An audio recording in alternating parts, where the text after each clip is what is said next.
panahon ng Kili TV. Yung Kili TV block, nagkakaroon ng mga ganito dati. Nakakamiss nga. So, natutuwa ako na kahit papano, parang na-revive natin yung tradition na ginagawa before ng Kili TV.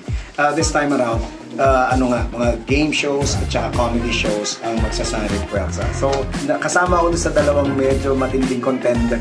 30 years ng Bubble Gang at saka 15 years ng Pepito Manaloto. Kaya ako talagang all out kami dito.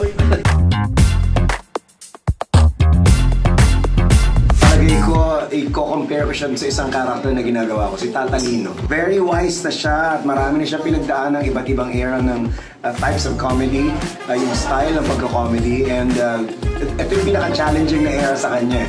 Itong panahon ng mga Gen Z, so panahon ng mga snowflakes. So dahil nga ito yung pinaka-mahirap at pinaka-challenging na era ng comedy, si Tatalino ang makagawa ng paraan. Sabi ng makakahanap siya ng kasagutan.